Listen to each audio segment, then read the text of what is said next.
As our Lee-kyungun just reported, China has set a GDP target of around 5% for the year.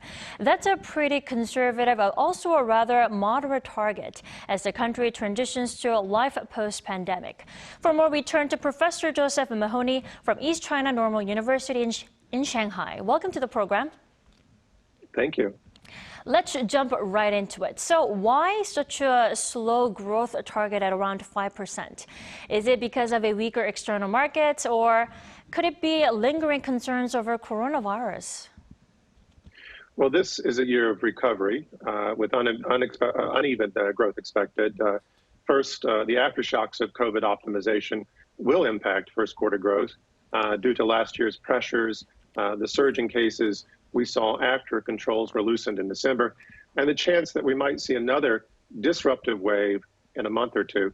Second, we saw a lot of encouraging numbers related to travel and spending during the Lunar New Year.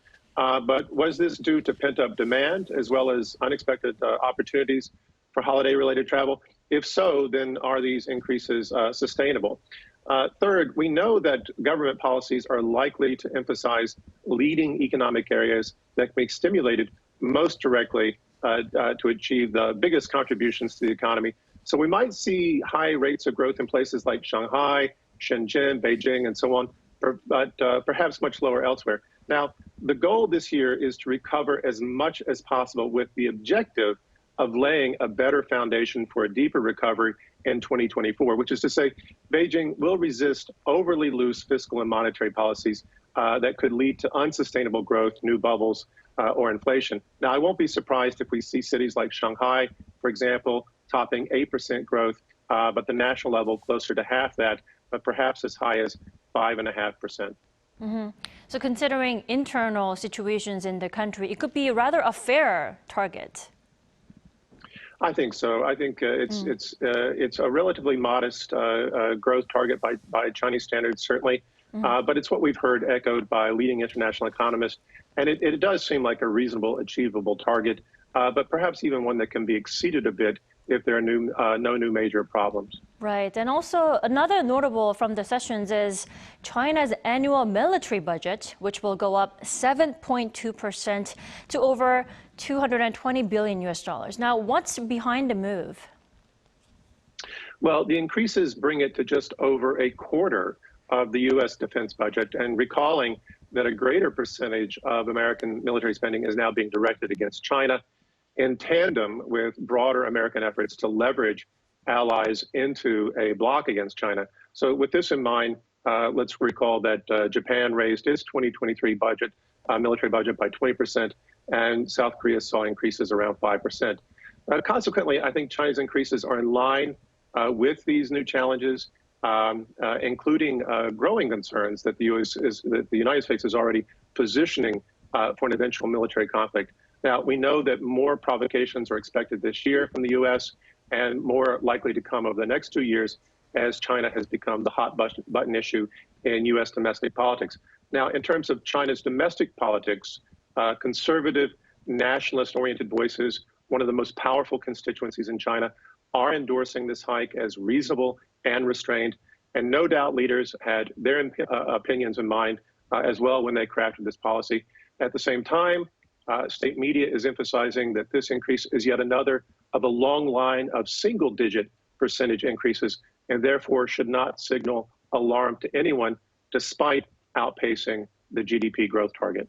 Right. And while unveiling its priorities for economic policy, the meeting also noted the upcoming change in the central government leadership, which is highly likely to consolidate the leader Xi Jinping's power, right? And how will Xi be able to make his leadership even firmer? Any notable changes in leadership we should pay extra attention to? In fact, this is the first time we'll see a full slate of top officials who are primarily loyal to Xi and not previous leaders. So we might expect greater trust, coordination, and implementation of policymaking at the national level. However, despite their loyalty, these are not yes men. They're all heavy hitters with deep political experience and their own broad constituencies. They're likely to shake up lagging reform efforts, and we'll probably see bolder policymaking to come. Now, history shows us that the party is bigger than the man and the nation is bigger than the party. If the man, in this case Xi Jinping, sufficiently serves the party, then he keeps power. If the party sufficiently serves the nation, then it keeps power. And no one understands this better than Xi Jinping and the senior leadership. Now, finally, in addition to Xi, the man to watch obviously is Li Qiang and the state council that forms around his premiership. Unlike outgoing Premier Li Keqiang, it's said that President Xi has complete confidence in Li Qiang, so we can expect less ad hoc small group leadership and a more fully empowered state council. Now, there are already reports that Li Qiang was instrumental in the decision to fast exit China's dynamic COVID-0 policies late last year, outflanking those who advocated a more conservative approach. If this is true, then it not only appears to have been the right decision, it also indicates the amount of power he is already wielding after the CPC National Congress last year is considerable, and that we can expect a lot more to come. Now, we believe that this year's economic recovery efforts are expected, as I said, to be led by major cities, which is sensible. And Li Qiang's former role as the head of Shanghai will no doubt be an asset here. The question, however, that needs to be answered is whether rural revitalization efforts will be neglected with Li Keqiang out of the picture. Now, Li Keqiang was the last scion of the Tuanpai faction of Hu Jintao, with its power base in the rural areas, long in a political contest with the major cities on the coast. So we'll have to watch carefully to see how rural policymaking might be impacted this year and the next, and what this portends for national development strategies. Right. It's no doubt that Xi Jinping will consolidate his power even firmer this year. But let's see on Friday if the vote will be unanimously adopted.